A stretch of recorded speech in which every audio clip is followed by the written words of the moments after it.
Hello, Sophia, and welcome back to Rock and Roll English. Hi, Martin. Thanks for having me back again. I feel like a VIP. Well, you are. In fact, you are still well remembered for your time on Rock and Roll English, mainly for having, I think, was it the best arse? Which, in case anyone hasn't listened to that episode, that's not me being horrible or anything saying that.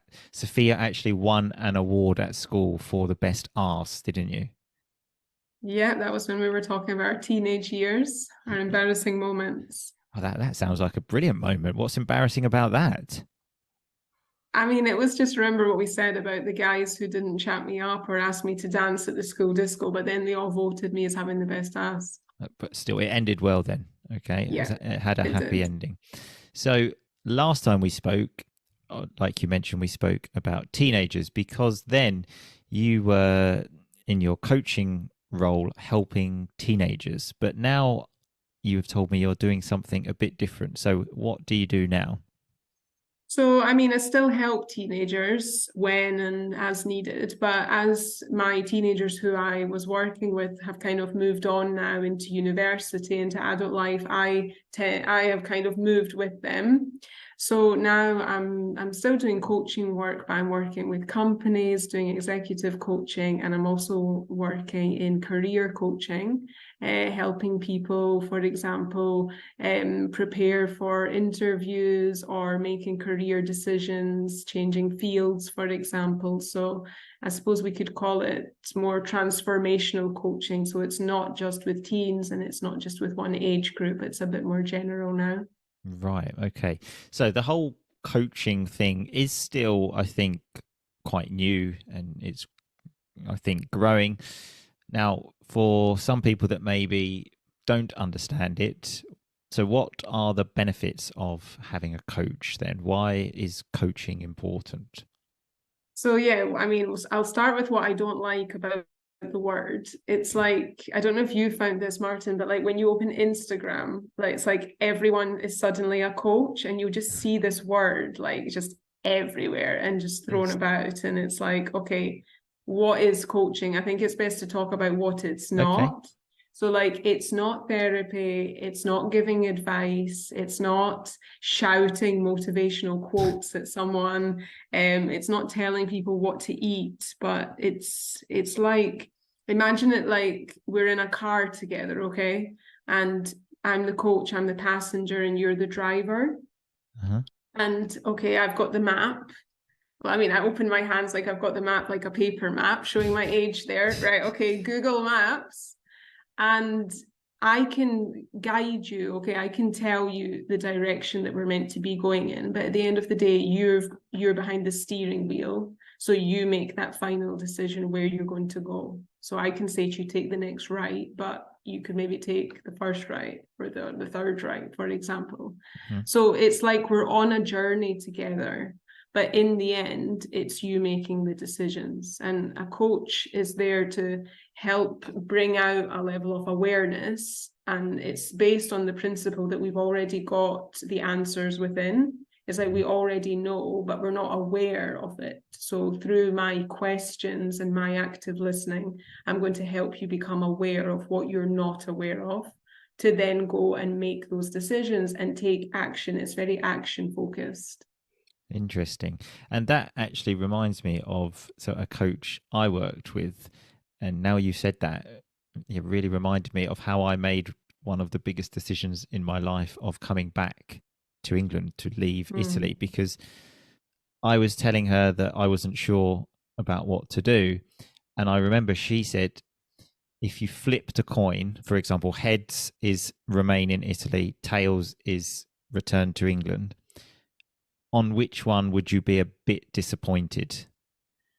And I thought I would probably be a bit disappointed if it was remain in Italy. And that literally that conversation was almost the driving force behind making that big decision. Just that one tiny, like 5 minute conversation Yeah. made me realize that, oh, actually, no, I think I do want to go back, at least try it. So, like you said, answers being within. Um, yes, I Totally. totally agree. So you said you've been working with companies. So I imagine lots of people listening to this podcast work for companies. So tell us, for example, what exactly you have done and how you can help people, because maybe other people would like to find a coach and think maybe I could be helped in this way too. So tell us how you help people working for companies. Well, I mean, working with big companies, it's working through problems that exist within the team, within the company as a whole, Right. and looking through solutions together. But another thing that I've been doing is working individually with members of teams, for example, in the education field, so in a school, for example, and working individually with those members of staff. And everyone's on their own path. And what I really loved about that, working with the members of staff in the school, is that everyone was on a different journey, dealing with different problems. So, for example, with one member of staff, we were doing career coaching, so doing like interview skills because they were preparing for a promotion. With another member of staff, we were working on difficult conversations. So she actually wanted to go and have this very tricky conversation with her manager. And so we rehearsed that together, and all sorts of stuff came out, like what was blocking her, low self-esteem came out. So, someone comes to you with one thing, but then through questioning and conversation, a whole other thing comes out, and we find out what's really the root of the problem. Right. Okay. So your main role then would be with questions, yeah. So Yeah. to get this out of them, yeah. Yeah, that's what I mean. Like, it's not giving advice. So when I'm on Instagram and I see these people, shouting advice at you, and, nothing against motivational speeches, I do listen to them sometimes, but coaching is like 90% listening and 10% talking, 80-20 maybe. Any coach who's talking more than that, I wouldn't consider that pure coaching. Absolutely, yeah. Like you said, it has become a kind of buzzword now, hasn't Totally. it? So for example, English teacher, English coach, that sounds so much better, I suppose. I've seen like communications coach and lots of different things like this. And the thing is, lots of people obviously use that term without actually having any qualification. I myself did one a few years ago and got an accredited qualification Yeah. for a neuro language coach. That was a course I did. What things have you done in the past? So I'm a qualified ICF coach. So ICF is the main body, the International Coach Federation. So that's like the main body for coaches. So anyone who wants to become, an official coach, anyone who wants to work with big companies or, with real authorized coaching platforms, they need to go through that pathway. So I did my education, if you like. It was a 1-year course with the International Coach Academy. And then with those hours and with that experience, I then applied to become an ICF coach. Right. Okay. So you can only apply to become an ICF coach if you have a registered qualification, if you've done a registered course. It's a bit like, I don't know, you becoming an EFL teacher or wanting to, get promoted. You need to have qualifications. You can't just rock up and say, oh, I'm a teacher. I mean, sometimes you can, but if you want to work for a good school, if you want to be a good teacher, you need a qualification. So it's kind of the same thing for coaching. And, I think it's really important to work with qualified coaches, because if you don't, then, you're kind of lowering the standards of the profession. Absolutely. Yeah. Because like you said, it's everyone just seems to be using this word now. But what about you yourself? Have you ever worked with a coach for you? Like, do you think it's for everyone, or can you have these conversations with yourself? How does it work?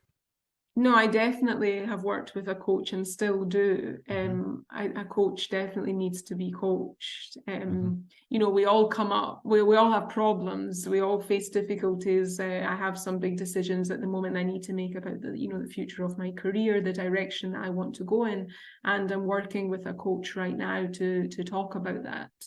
I really believe in the value of coaching. I think that everyone can benefit from coaching, unless, I mean, I would say the one exception is if what you really need is therapy. Right. And then that's a whole different thing. And it's up to, you know, a good coach to guide that person and tell them that they need to go to therapy. Right. Okay. Because, yeah, I also have been working with a business coach for the last kind of year now. And again, I think I kind of had the mentality before of like, no, I've got all the answers. I can work this out for myself.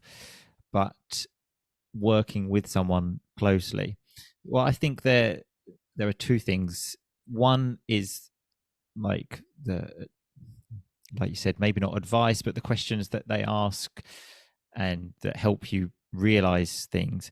But for me personally, it's the accountability. Like if I say to someone, okay, well, I'm going to do this, like between one session and the next, and I'm paying this person a lot of money, then I'm going to do it, because lots of things that I have done with this business coach helping me, it's not like, I don't know, rocket science, or he hasn't really told me anything that in some ways I didn't already know some things, but it's just the motivation to take action instead of my normal mentality, which is kind of like, oh, I'll do this soon.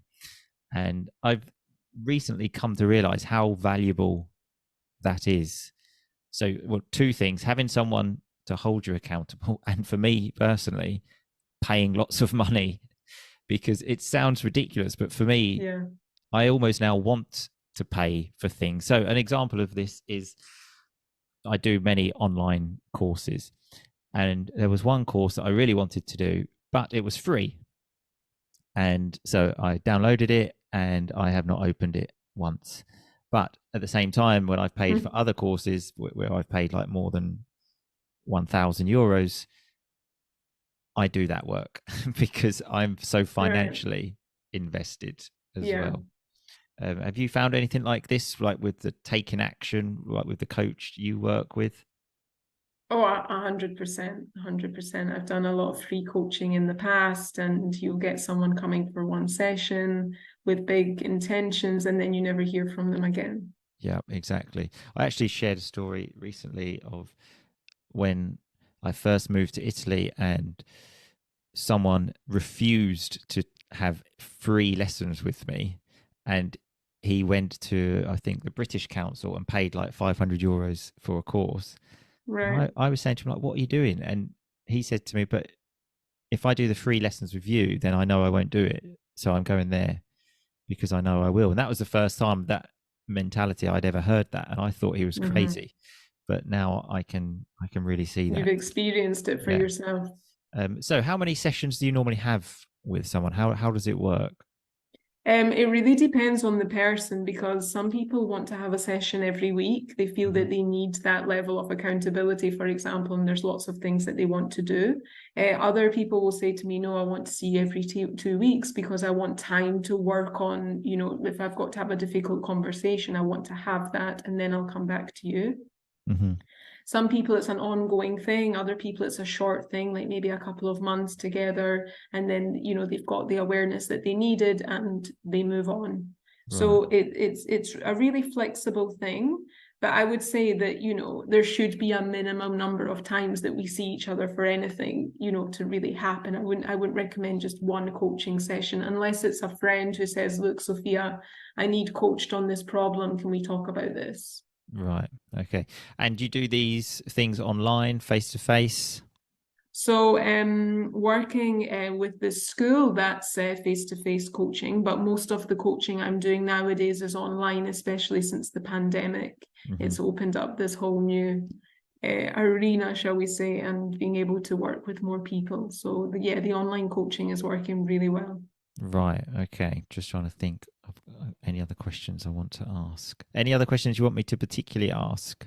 Of things that you would like me to talk about, or sorry, that you would like to talk about, which I can help you open up? No, I think we've covered what I wanted to say about the pandemic, flexibility, still working with teams, but doing other stuff. Okay, so you have mentioned like the career coaching and things. Maybe I could ask,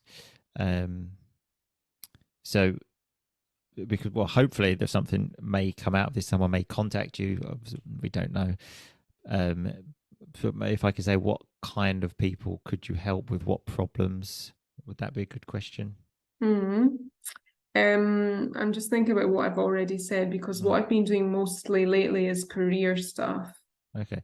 In fact, let's talk about that, because I do quite like that as well. So the last thing, so you mentioned about online. Okay. So let's also talk about career coaching, because this, I think, is something very undervalued, because I think you prepare all of your life in some ways to get a job with education. But the strange thing is, no one ever kind of teaches you how to actually get the job. And by that, I mean filling out the application, going through the interview process. I would like to think I am quite good at this, because I remember at university, there was a free course for students like that were graduating, about how to get a job, how to do all of these things. Great. And I remember I took that course, and I was literally the only person on the course. Now, if you think in that year that I was in at university, there were thousands of students, and I was the only one, the loser, let's say. My friends were all making fun of me for taking that course. But that has really set me in good stead for basically my whole life, because I know how to write a CV, I know how to respond to job advertisements, I know what to say in interviews. In fact, I've had so many jobs because I think I'm really good at actually getting the jobs. I'm just probably not very good at the job itself, and then have to change. But getting the job, really good. So, so talk to us a bit about that, and how you can help people, and why it's important. Well, first of all, Martin, I don't think you need a career coach, so that's good. Okay, that's one less thing you need to pay for. No, I'm so passionate about this topic, about career coaching, because if you think back to when we were at school, so I know that we're the same age. When I was at school in Scotland, it was like, okay, you need to apply for uni because you've got good grades, and then you're going to go to uni for 4 years, and you're going to study whatever you want, whatever you like, and then you're going to get this amazing job, and you're going to be set up for life, and you're going to get your mortgage, blah, blah, blah. And we know that now, with hindsight, that the reality is really different, well, for most of us, for what I studied anyway. But I think that's why I love career coaching so much, because the world has changed so much. And so many of us are still stuck in this mindset of, okay, I need to go to uni now, and I don't know what I want to study. Or if I don't go to uni, then I'm not going to get a job. Or I need to do this job because my dad does this job. And so it's about just sitting down with that person and just finding out what it is that they really want. So what is it that's under all of this, under what society has told you that you need to be or should be? And it's just amazing what comes out, you know, people's passions. And, you know, again, talking about the pandemic, I think it was very damaging, but a lot of possibility has come out of it. You know, different ways of working. People are much more flexible now. There's so many more opportunities online. Absolutely. And that's why I think career coaching is just so important. In the UK, it's a registered role. Like at universities, they now have career coaches. But where I am in Italy, that's not a role that has been invented yet. So who knows, maybe I'll be doing that in the future. But I really believe in the power of that, and just helping people get from where they are and seeing the potential, seeing where they can go. And it might not be the university path, it might not be the career that their parents want, but it's the one that they want. Yeah, absolutely. Yeah, totally agree. I think people are still stuck in the old ways of like the jobs you can get, because like you said, especially since the pandemic, lots of new jobs and careers have now opened up. And again, I didn't realize this when I was young, but my mentality was I just want to get a job where I can get lots of money. So that's why I studied economics at university. Me too. Oh, really? Yeah, Okay. for the same reason, but then I Right. had to leave because I couldn't hack it. Oh, right. Okay. Well, I got the degree and then took the natural step and got a really good job in London at an investment bank. And I thought, I have made it. I thought, this is it. I was only like 22 and I thought, this is it now. And then very, very quickly realized I absolutely hated that job. And I remember thinking, I cannot do this for the next 40 years of my life. But it wasn't even almost an option or consideration when I was young of a job that I would like to do. It was just a job that will pay good money. I didn't even consider that I would need to like this.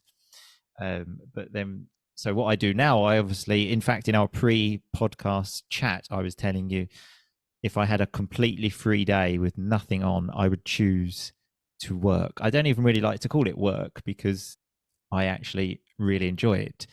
Just on the flip side, it doesn't pay quite as well as the investment bank, but I'm certainly a lot happier in my life. And obviously that's the main thing. When I was working at that bank, yeah, I mean, obviously I was young, living in London, had lots of money, and you would think that sounds great. But when I look back at that period, it's almost like a dark period of my life. So, yeah, no, I 100% agree that career coaching is extremely, extremely important to, like you said, help you realize, because sometimes you probably don't know yourself, like what your passions are and what you'd like to do. So anyway, Sophia, it's been an absolute pleasure as always talking to you. So tell us where we can find out more about you. If anyone's interested in working with you, where can they find you? So you can find me on Instagram. My coaching is Fierce Life Coaching. And you can also send me an email, which I'm sure you will put the email address later. It's still Fierce Life Coaching. Absolutely. I'll put that in the show notes. So just go to rockandrollenglish.com, click podcast episodes, click on the latest episode, and all of Sophia's details will be there. So thanks very much again, Sophia. Thank you. The best of luck to you, and hopefully we'll talk to you again soon. Thanks, Martin. Thanks a lot. See you soon. Bye-bye.